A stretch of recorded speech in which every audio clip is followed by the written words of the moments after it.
Hi, I'm Kenneth WAJDA. I'm a professional photographer here in Colorado, and welcome to another one of my photography talks. Today I'm going to talk about photograph. And by the way, I'm recording this after we've had so many beautiful summery days in November. Today's the first one where it's actually snowing outside. So you might notice this heavy shadow. Usually I have a lot of daylight coming into my studio, and today there's none. It's a gray day with snow coming down. And a wool sweater. That's so unlike what it's been. But anyway, let's talk about photography. I want to talk about a photograph, and I want to talk about presentation again. So I often talk about making photographs up of your friends and then just giving them to them in a frame.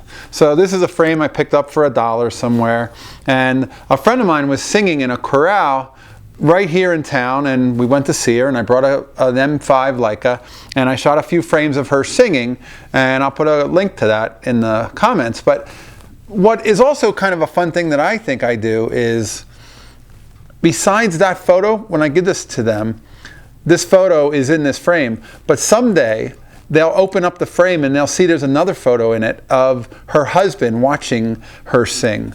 And I shot that at the same time, and it's not enough of a photo to stand on its own, but the fact that he was there in that space watching her sing, he came out to see her, and it's in this frame too. And it's something that they'll find someday when they're changing out the picture, or when they're, looking at that picture and want to change frames or something.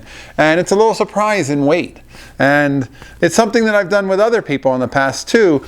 I had a photo of a friend's father, but I had more than one image that I really liked of him.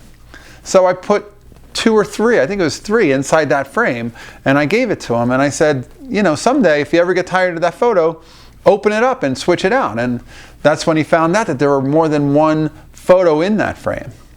So if you're shooting something and you get a few and you really would like to present more than one, if I had a frame that was a double frame, I might have put both of them in this, but the photo of him watching was a vertical, and this being horizontal, I didn't have a frame that would fit both of those. And so that's the kind of a little surprise that I like to give to people, and I think it's something that is a surprise now that they get a photograph, and then a surprise waiting later for them. And I just like those kinds of things. All right, that's today's photography talk. If you're enjoying these, hit the subscribe button. If you know anybody else who would be interested in photography talks, why don't you send them my link, and we can talk to them too. All right, thanks so much for your comments, and we'll talk soon.